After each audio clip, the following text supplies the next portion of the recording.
Mateus 16, de 21 a 23, diz a palavra do Senhor assim: Desde esse tempo começou Jesus a mostrar a seus discípulos que lhe era necessário seguir para Jerusalém e sofrer muitas coisas dos anciãos, dos principais sacerdotes e dos escribas, ser morto e ressuscitado no terceiro dia. E Pedro, chamando-o à parte, começou a reprová-lo, dizendo: Tem compaixão de ti, Senhor. Isso de modo algum te acontecerá.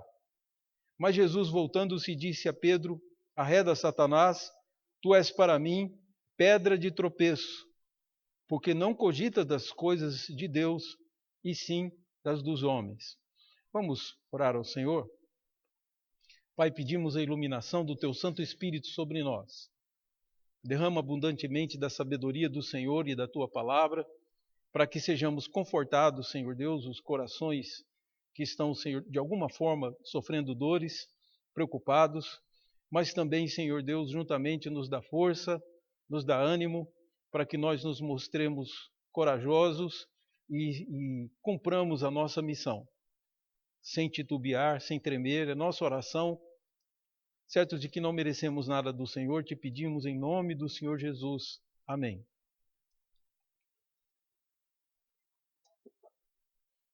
Amados, tem um desafio que começou a ser feito, a mensagem do Evangelho, a Bíblia, e a toda a noção cristã, a proposta cristã sobre a existência de Deus e os planos de Deus, há algum mau entendimento e também uma proclamação defeituosa que algumas igrejas fizeram, levaram muitos homens a fazer a seguinte indagação. Esse era um desafio que se tinha. Os inimigos do Evangelho diziam o seguinte: vocês têm que entrar no acordo, porque ou Deus ama a todos nós e não pode fazer nada por nós, ou então Deus pode todas as coisas, Ele é todo poderoso, mas Ele não nos ama.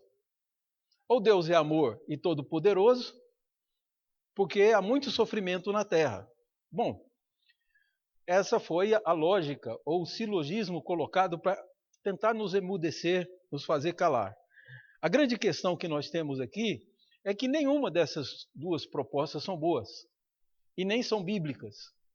Tanto Deus nos ama, como Ele continua sendo todo-poderoso. Qual que seria a outra resposta? Bom, aqui nós temos Jesus prestes a passar por uma grande tribulação. Nós vamos ver Jesus chegar a um ponto em que orando, ele ora a Deus de tão angustiado, e ele diz aos discípulos: a minha alma está angustiada até a morte. E as gotas do seu suor ficaram grossas como se fossem de sangue, de tanta angústia que ele estava passando enquanto orava. Jesus chega ao extremo quando ele clama na sua situação de angústia, de dizer: Deus meu, por que me desamparaste? Então, Jesus também viveu momentos de angústia. E eu me lembro de uma irmã nossa que sofria bastante por causa de uma separação que teve. Seu marido, por razões bastante reprováveis, havia deixado. E ela, como uma boa crente, ficou sozinha. E ela disse que na sua angústia ela sofria, fazia tratamentos, tomava remédio, mas o que curou ela foi um dia que na igreja alguém leu essa passagem que Jesus diz: a minha alma está angustiada até a morte. E ela disse: então Jesus sabe o que eu passei. E ela começou a falar com Jesus e diz ela que foi assim curada e que hoje não depende mais de remédio para o seu bem-estar. Pelo contrário, ela leva muita gente para a igreja e eu tive o prazer de batizar, acho que foram 27 pessoas trazidas por ela, e a gente formou uma sala e recebi só de um grupo de quarta-feira, não era de domingo, 27, fora os outros que eu recebi, e que ela sempre foi uma bênção, e muito alegre junto com o Senhor Jesus, muito inteligente. Bom, essas coisas eu estou contando aos irmãos para saber que pode haver uma outra hipótese. Ou Deus é todo poderoso, ou Deus é amor. As duas coisas não ao mesmo tempo é a proposta do mundo. Quem sabe somos nós que não entendemos o que estamos passando e nem entendemos Deus. Quem faz essa proposição certamente não crê. Porque a Bíblia diz que Deus é amor e diz que Deus é todo-poderoso. Eu creio na Bíblia. Ainda que alguns queiram dizer que isso é uma contradição, realmente não é. Aqui nós estamos num texto que nós vamos olhar para Jesus no momento de grande angústia dele e vamos ver como ele lida com isso. Certo? É importante que o irmão observe que Jesus vai lidar, porque Jesus confiou no seu Pai até o fim, tanto que o seu Pai é todo-poderoso, quanto que seu Pai o amava. Mas aqui, algumas coisas nós podemos depreender desse texto de como lidar com esse aparente paradoxo. É um paradoxo aparente, porque na realidade Deus tem resposta para tudo isso. Bom, então Jesus tinha acabado de ser reconhecido pelos discípulos, pelas coisas que vinha feito e ensinado. Deus revelou para os discípulos quem Jesus era. E no capítulo 16, aí no início, na metade do capítulo, a partir do verso 13, Jesus está perguntando aos seus discípulos: quem as pessoas dizem que eu sou? Porque ele era realmente um enigma. Ninguém ensinava como ele, ninguém tinha tanto poder e fazia tantas curas e fazia sinais extraordinários. Então os discípulos, com certeza, vendo tudo isso, estavam montando na sua mente qual era a ideia. E aí Jesus faz a pergunta: quem as pessoas dizem que eu sou? Eles disseram: uns dizem que tu és um dos profetas, Elias ou Isaías, ou algum dos profetas, e que voltou para anunciar o reino de Deus. Outros dizem que tu és Elias. E foi lá citando, Jesus disse: e vocês? Quem vocês dizem que eu sou? Aí eles disseram, não eles, mas Pedro tomou a frente e falou em nome dos outros, quando diz: tu és o Cristo, o Filho do Deus vivo. Essa confissão é realmente um divisor de águas. Ali os discípulos tornaram explícito. Se Jesus dissesse: vocês estão enganados, eu não sou, então certamente eles corrigiriam o seu pensamento, mas todos estavam alimentando esse pensamento, porque Deus estava revelando para eles quem era Jesus. Quando ele diz: tu és o Cristo, os hebreus, não só em Israel, mas pelo mundo inteiro, espalharam a notícia que haveria de vir ao mundo um rei judeu escolhido por Deus. E que esse rei, ungido por Deus, a palavra ungido em hebraico é Messias, em grego é Cristo. Vocês conhecem, por morarmos no Brasil, a palavra grega crisma, que é o ato de ungir uma pessoa. Então, quem recebe o crisma, ele é Cristo. Ou seja, quem recebe a unção é ungido. Mas o hebreu espalhava a notícia de que haveria de vir um homem que governaria o mundo e que estabeleceria justiça na terra e corrigiria todas as sortes de distorções que o homem havia criado e ensinaria as coisas maravilhosas. Você vê que os samaritanos, a mulher samaritana disse para Jesus: eu sei que virá o Cristo e quando ele vier, ele nos ensinará todas as coisas. E Jesus diz à mulher: sou eu. Então ele passa por uma pequena aldeia, ou ao lado de uma pequena aldeia, nas proximidades, chamada Sicar, e se revela para a mulher samaritana, que conta a notícia na aldeia, a aldeia inteira vem e diz para a mulher: agora nós cremos que ele realmente é o Messias. É uma coisa interessante nisso tudo, que o mundo estava aguardando. Samaritanos, havia gente entre os gregos, os magos que vieram do Oriente talvez tenham vindo do Irã ou até mesmo da Índia, que é mais distante, para conhecer o Salvador. Então o mundo inteiro esperava, por aquela época, fazendo a conta das semanas de Daniel, era por aquele tempo que o Messias nasceria. E exatamente com esse pensamento que havia se espalhado pelo mundo, havia uma Bíblia que era lida pelo mundo inteiro, apesar de não ser uma boa tradução em alguns pontos, mas ela foi a tradução que o mundo tinha, a Septuaginta, que perto do ano 100 foi encomendada pelo rei Ptolomeu Epifânio, um rei grego, um imperador, e ele mandou fazer para colocar uma Bíblia na biblioteca de Alexandria. Só que se colocou em grego. Então o mundo inteiro, quem não sabia hebraico, mesmo assim conseguia ler as escrituras, porque tinha o grego. Os apóstolos fazem muitas citações da Septuaginta. Então era a Bíblia que o povo tinha na mão, que nós poderíamos chamar como se fosse uma Bíblia na linguagem de hoje, né? Uma linguagem mais simples, porque era grego. Então o mundo aguardava a vinda do Messias. E agora Pedro diz que esse Messias é Jesus. Aí Jesus confirma que ele é. E agora que os discípulos sabem, Jesus começa a falar a respeito dos sofrimentos. Por que Jesus fala a respeito da necessidade? Era necessário que ele fosse a Jerusalém, que ele passasse tribulações, que ele morresse, fosse morto. Não era uma morte espontânea, ele seria morto pelos inimigos, mas ele ressuscitaria ao terceiro dia. Jesus começou a explicar as coisas que aconteciam. Por que Jesus começa a explicar?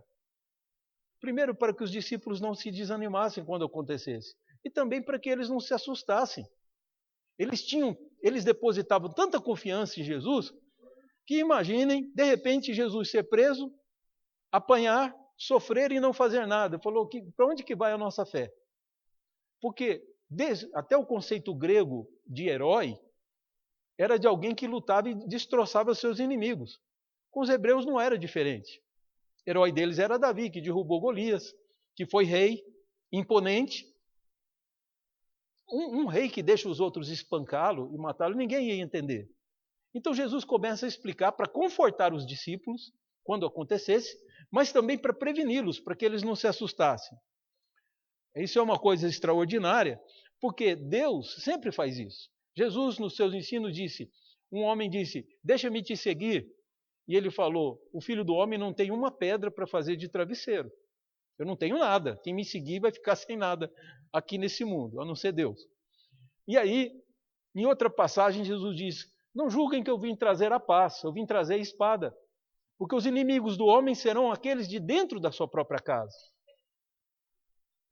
Então, em outra passagem, ele diz aos discípulos, se me perseguiram, muito mais vão perseguir a vocês. Então a igreja nunca se enganou.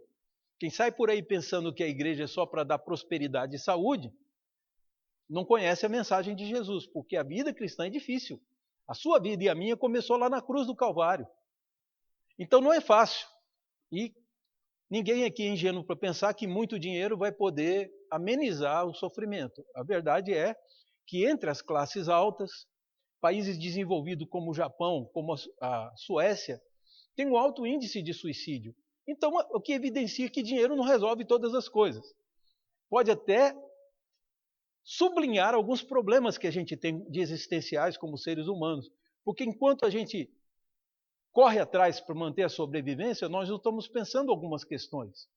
Quando você não precisa mais correr atrás, você começa a pensar, e aí você começa a chorar com as coisas que você descobre.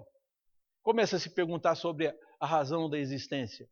Então é evidente que há um propósito de Deus para isso, mas Jesus advertiu que a vida cristã não é fácil. Ser de Jesus, num mundo perdido, pode ter absoluta certeza que é uma coisa difícil. Paulo recebeu da parte de Jesus a revelação, através do profeta Ágabo e outras profecias, ele diz, o Espírito Santo me adverte que nessa descida que eu vou fazer para Jerusalém, a única coisa que eu sei que vai acontecer é que eu vou ser preso e vou passar por muita tribulação. E aí os discípulos de Éfeso começaram a pedir para Paulo que não descesse. E choravam e beijavam Paulo, e ele disse aos presbíteros de Éfeso que ele mesmo preparou, ele disse, porque vocês me constrangem o coração. Em outras palavras, o que Deus me disse, eu vou fazer. Então você tem uma caminhada até chegar no santo lugar, como foi cantado aqui no cântico. Enquanto você caminha, Deus está do seu lado, te confortando, mas pode ter certeza que é um deserto. Aliás, a vida é difícil para todo mundo. E para quem não tem Jesus, ela é até impossível, ela é mais difícil ainda. O que eu tenho que entender é que nessa angústia há um propósito de Deus para todas as coisas. Então, Jesus disse que sofreria, morreria e ressuscitaria. Então, termina com uma boa notícia que ele voltaria. Só que aí o texto nos mostra uma coisa. Além de ter os problemas externos, os problemas que viriam no futuro, Jesus tem um problema presente. Pedro, aquele mesmo que tinha acabado de falar que Jesus era o Messias, que ele já havia reconhecido, Pedro chama Jesus em particular e reprova Jesus. A palavra usada aqui é reprovação. Jesus é reprovado. Não é? Como se Pedro fosse o professor e Jesus o aluno. E ele começa a chamar a atenção de Jesus e orientar Jesus. É interessante primeiro pensarmos que às vezes o problema, a oposição mais séria nós vamos sofrer dentro de casa para cumprir a obra de Deus. Satanás sabe, muitas vezes, se ele vier pessoalmente, que ele vai ter uma resposta à altura do que ele merece. Aquele verdadeiramente crente não teme ele. Mas o problema é quando ele fala através da família, de alguém de dentro, íntimo, como era Pedro, era bem próximo de Jesus. Então, aquela dificuldade que vem do próprio lar, ela é mais difícil de lidar. E eu vou citar um exemplo aqui, só para o irmão lembrar. Vocês acham que Satanás tentasse Adão, ele teria êxito? Mas ele tentou via Eva. Ele usou a esposa para que Adão sentisse o mesmo desejo que ela e que ele tivesse a coragem de desafiar uma ordem de Deus. E você vê várias passagens assim, até o ponto em que o livro de Provérbios que nos diz para fugir da mulher. Né? Para Satanás, Tiago diz que é para resistir ao diabo, ele foge de nós. Mulher não é para você tentar resistir, não. Foge dela. Como José do Egito fez, né? Você vê o poder que a mulher tem, principalmente sobre o homem. José do Egito fez o quê? Quando a mulher fez a proposta, ele correu. Ela agarrou a roupa e ela ficou com a roupa dele na mão e começou a caluniar, dizer que ele havia tentado, de alguma forma, abusar dela. E ali então José foi preso e na cadeia, aguardando a sentença, Deus tira ele para que ele seja governador do Egito. Mas na casa de Potifar foi isso que aconteceu. Ele disse, não pecarei contra meu Deus e contra o meu Senhor. E a mulher vendo que não ia ter como ter êxito, claro, Satanás estava ali usando a mulher.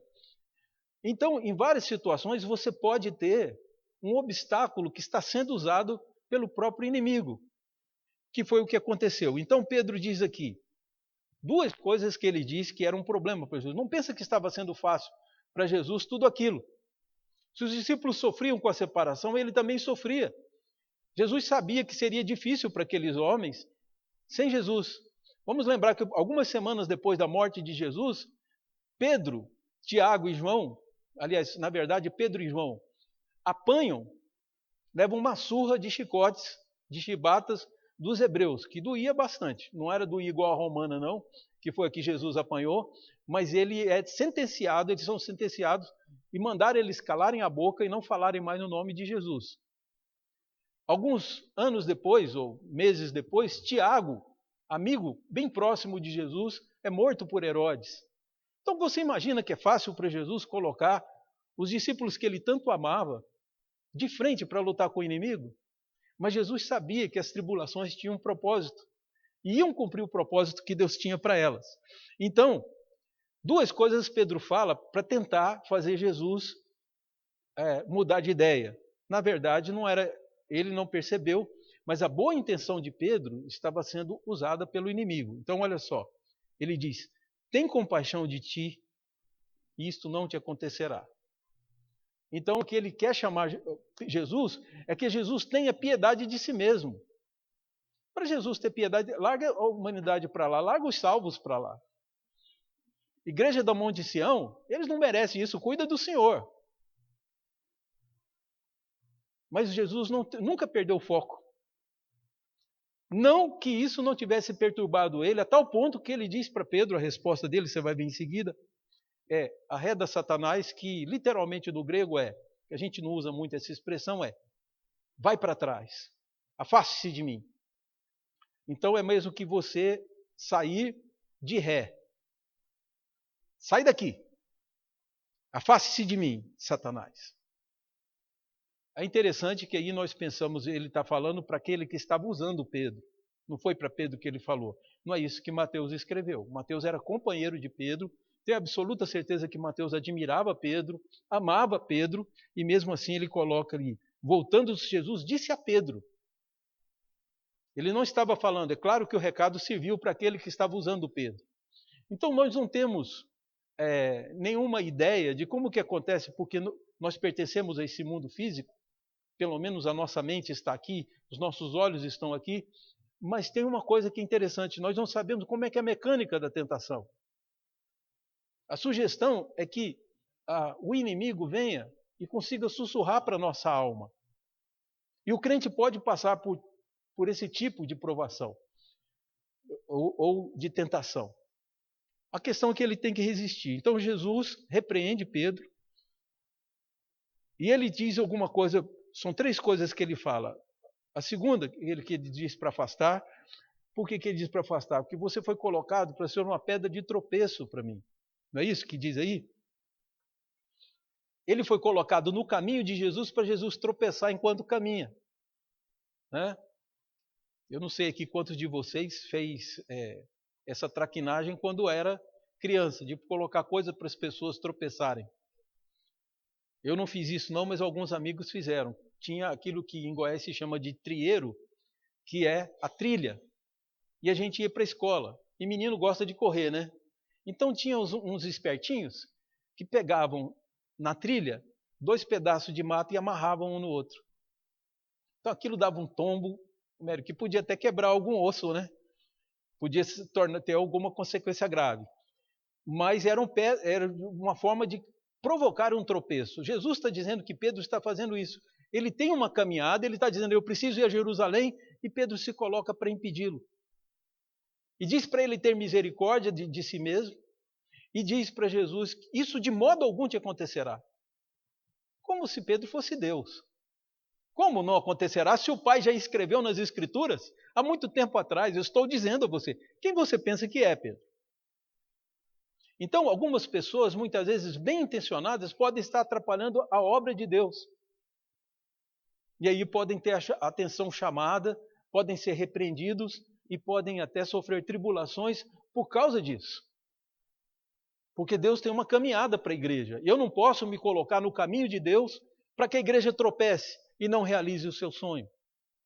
Parece que alguma coisa parecida está acontecendo com o Brasil. Tem gente torcendo para tudo dar errado e a economia falhar e o Brasil ficar por baixo, ficar numa crise maior do que essa que estamos vivendo, porque aí o partido dele leva vantagem. Olha, gente, dá licença. Meu partido se chama Brasil. Se formos falar de política, eu tenho que torcer para o Brasil dar certo. Eu não posso trabalhar contra. Senão eu vou ter que responder para o meu Deus. Então, da mesma forma, Pedro aqui está pensando em sabotar, convencer, porque se ele convencesse Jesus, Jesus não morreria e ficaria ali com eles. Bom, isso daria uma satisfação imediata, mas a longo prazo seria um problema. O que Pedro ia dizer no dia do juízo, olhando o próprio juiz Jesus face a face? Falar, aqui estão suas obras, Pedro, você vai para o inferno. Ah, mas eu era teu discípulo. Mas isso aí não muda nada. Quem é que vai morrer no seu lugar? Pedro estava criando um problema tão sério para ele e para a humanidade inteira, mas só que ele estava sendo usado. E daí Jesus repreende ele, ele percebe com certeza que ele havia cometido um erro. Qual foi o erro dele? Jesus diz que o problema dele é ele ter em mente as coisas dos homens e não de Deus. Então, quando a gente abandona o que as Escrituras nos ensinam, a gente pode cometer esse erro. Eu deixo de olhar as coisas, a vida, olhar o sofrimento, eu deixo de olhar tudo que tem à minha volta da perspectiva de Deus e começo a olhar da minha própria. Os valores dos homens é que começam a dirigir a minha vida. E aí as Escrituras nos dizem que a gente tem que ser diferente.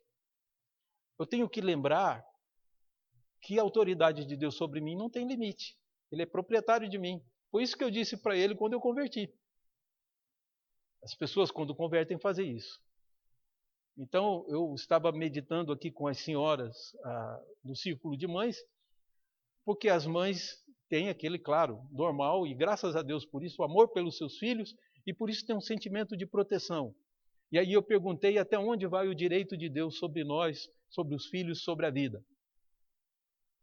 E aí eu li o texto de Abraão, em que Deus diz, é aparentemente um absurdo para nós, mas Deus pode fazer o que Ele quiser. E Deus disse para Abraão, pega o teu filho e sacrifica. Deus tem autoridade sobre os seus filhos, é dele, não é seu. E ele pode sim tirar quando ele quiser. Aliás, o que ele disse para Abraão foi para que ele matasse o próprio filho em sacrifício. Oferecesse holocausto com o próprio filho. E Abraão, sem reclamar, fez exatamente o que Deus mandou. E uma coisa extraordinária que nós temos no texto bíblico é que Deus poupou o filho de Abraão e um animal foi morto. Aquele animal simbolizava o Filho de Deus. Quando foi o Filho de Deus morrer na cruz? Não apareceu ninguém para ocupar o lugar dele. E aí Jesus clama para o seu Pai: Deus meu, por que me desamparaste? A resposta é essa: Deus desamparou Jesus para poder te acolher.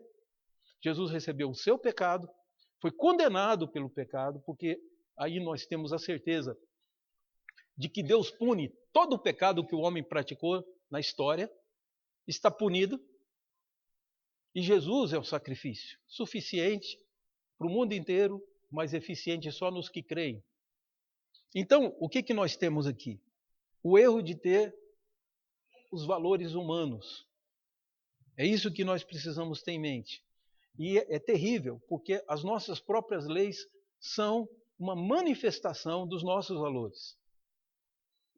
Então, praticamente com as nossas leis, a gente tem dito que aquele que morreu não importa. Alguém instituiu que justiça é recuperar criminosos. Isso não é justiça. Isso só na mente de alguém que acha que o homem é produto do meio, que o homem é bom. Por alguma razão ruim, uma distorção, o homem pratica males. Não é verdade. O homem pratica males porque é mau. Ele é perverso, desde o início da história até hoje. Então, o homem de hoje é diferente. É diferente? Você vê na televisão os direitos da mulher, delegacia de mulheres, lei Maria da Penha. Maravilha, né? Agora, assista o jornal e veja o que está acontecendo com as mulheres. Porque nem as leis estão inibindo os espancamentos e as mortes, a mutilação de crianças. O homem é muito mau. Solução para o homem não são leis. Solução para o homem não são escolas. Solução para o homem não é nenhum partido político. Solução para o homem não é nenhum presidente. Solução para o homem é o Evangelho do Senhor Jesus. É o Evangelho que fez com que muitos deixassem de ser marginais e nocivos à sociedade e passaram a ser pessoas de bem. O Evangelho transforma. Tinha um professor meu de seminário que dizia exatamente com essas palavras. Ele falava assim: eu ouvi dizer muito aqui no Brasil, ele é holandês. Ele dizia: eu ouvi dizer muito aqui no Brasil que se você der escolas, a sociedade melhora. E o pastor Francisco dizia: bobagem. Dá uma escola para o bandido, ele só vai ficar mais esperto.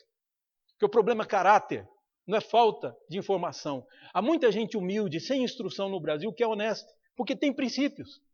Então nós precisamos desses princípios cristãos serem incorporados, as pessoas olharem a vida de uma forma que nós nem podemos imaginar. Tem um grande pregador, como ele conta nos sermões deles, eu vou contar aqui também. Foi meu colega de seminário, e aí eu me furtaria de contar, mas como é ele que conta nas mensagens, ele cita uma coisa interessantíssima. Antes de converter-se, ele estava com turma, possivelmente usando drogas, fazendo coisas erradas, e ele assaltou um posto lá em Recife. É o reverendo Augusto Nicodemos. E ele fez parte desse assalto, entrou mascarado lá, assaltou, levou o dinheiro do posto para torrar em outras coisas. E aí Deus converteu o coração daquele homem. E convertido, esse homem pôs o seguinte no coração: eu vou servir a Deus e pregar nas igrejas. Compartilhou com seu pai: pai, resolvi ir para o seminário, eu vou me tornar pastor. O pai dele disse: não sem fazer uma coisa antes. Falou: o quê? Quanto foi que você roubou daquele posto? Ele disse: está aqui o dinheiro, você vai lá no posto dizer que foi você que roubou e devolveu o dinheiro. Ele foi lá no posto, procurou o gerente, o pessoal estava todo lá e diz assim: vocês se lembram um assalto que teve uns meses atrás, um ano atrás aí? Fui eu. E agora eu vou ser pastor, eu não posso ser pastor sem pedir perdão a vocês primeiro. E está aqui o dinheiro, estou devolvendo o dinheiro que eu roubei. Porque o cristianismo é que faz isso. Não pensem que escola vai dar essa instrução, não faz. Os professores são muitas vezes corruptos, né? Como são todos os homens. Até alguns lugares que ser professor tem uma reputação ruim, não é, Osni? Há lugares em que você disser que é professor, porque alguns passaram antes de nós e fizeram coisas horríveis. Então, não imagine que meramente ter escolas vai resolver.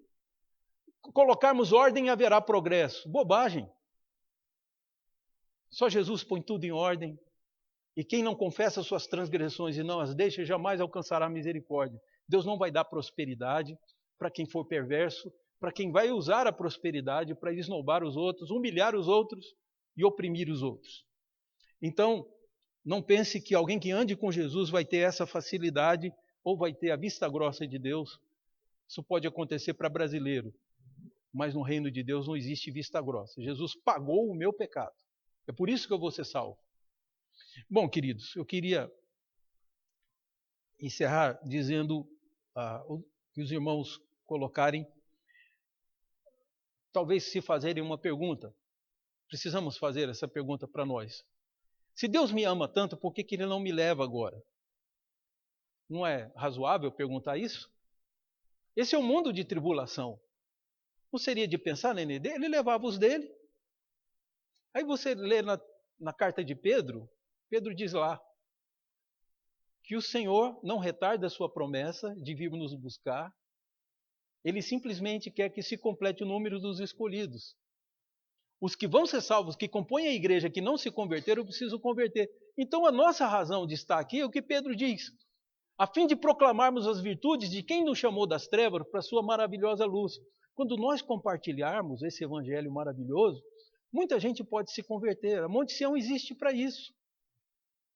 Salvação não é um bilhetinho que você põe no bolso e espera o ônibus chegar para poder partir para lá. Alguma coisa para nós fazemos enquanto aguardamos. E é proclamar Jesus, diz a nossa Constituição da Igreja Presbiteriana diz isso. Nosso dever, o dever de cada membro da igreja é proclamar Jesus pela palavra e pelo exemplo. Então nós pregamos com as nossas palavras e pregamos com a nossa vida. É por isso que não somos levados, porque ainda tem gente que precisa ser salva e a igreja é o instrumento. Não teremos um tempo fácil, mas ele vai passar. Como disse o pastor Wilson de Castro, que era aqui de Campinas, mas pregou na minha igreja lá em Goiânia, ouvi a pregação muito boa. O reverendo Wilson de Castro disse o seguinte: olha, Jesus nunca te prometeu uma viagem calma, mas ele prometeu um porto seguro. A viagem pode ter muita tribulação, mas o barco não vira. O Senhor nos conduzirá até o porto seguro. Então a vida traz muitas tribulações. Talvez alguém aqui esteja atormentado por doença em família, ou uma doença pessoal, ou a própria idade chega e vai nos limitando cada vez mais. Isso acontece com todos nós. Fazíamos coisas que hoje não podemos fazer mais. Isso acontece comigo, acontece com todo mundo. Então, a vida não é boa aqui. Não adianta querer preservar, não adianta querer ter uma vida de conforto aqui e mais nada no futuro. E Jesus diz que largo é o caminho, espaçoso e confortável e bonito, o caminho que leva para lugar nenhum, para a perdição. Mas estreito e difícil é o caminho que conduz para a vida eterna. E aí eu escutei um pregador fazer essa seguinte proposta. O que você escolheria? Um avião belo, bonito, cheio de aeromoça para te servir lá, comida de primeira. E aí você voa e diz, para onde esse avião vai? Para lugar nenhum. Quando acabar o combustível ele cai e você morre. Ou você prefere uma teco-teco que você escuta, o ventilador lá rodando, lá, a hélice, e você é bastante seguro, mas ele vai te levar para o lugar que você precisa ir. Qual dos dois nós devemos escolher? Pois o mundo está escolhendo o avião que vai cair. Está provado que as nossas soluções não funcionam. Eu tenho um Senhor que tem resposta para tudo. E Jesus tem um propósito para o nosso sofrimento. Se o apóstolo Paulo até fala isso, e um colega do seminário pregou uma vez sobre isso, E ele passou por uma tribulação muito grande. Ele era atleta, até o Osni deve saber bem desse mecanismo. Estava correndo uma maratona sem estar preparado, ele era seminarista, e chegando perto já da chegada, ele estava disparado na frente dos outros, faltou oxigênio para ele, ele caiu e teve a falta de oxigenação do cérebro que afetou toda a coordenação motora dele até a fala. Então foi ele o meu, mas Deus foi tão misericordioso, a gente sempre orava por ele. E aí, na minha formatura, ele foi o orador. Ele resolveu o problema de dicção, conseguiu formar com as matérias do seminário e hoje é um colega muito querido que eu encontrei no último Supremo Concílio. Edson Oliveira, o nome dele. Esse pastor e psicólogo hoje, ele trouxe essa mensagem para nós, lá no seminário. Ele disse, Paulo fala assim para os coríntios, vocês são os filhos por quem eu ainda sofro dores de parto. Então ele havia gerado a igreja de Corinto e ainda sofria dores de parto de ter gerado aquela igreja até aquele dia. E aí o Boa Noite o Edson Oliveira faz essa seguinte proposição. Não se importa se a vida pastoral é uma vida difícil. Se a vida de cristão é uma vida difícil. São dores para gerar uma nova vida. Então vale a pena. Vale a pena porque no dia que Jesus voltar, muitos que viram a sua alegria, sua perseverança durante o sofrimento, começaram a confiar no Senhor. E confiando no Senhor alcançaram vida. Então não tenha medo de caminhar para a cruz. Não tenha medo de caminhar até a Nova Jerusalém, por mais obstáculos que tentem pôr para você. Nossa vida não é sofrimento. O sofrimento vai passar e Deus já te destinou para a vida eterna. Amém, queridos?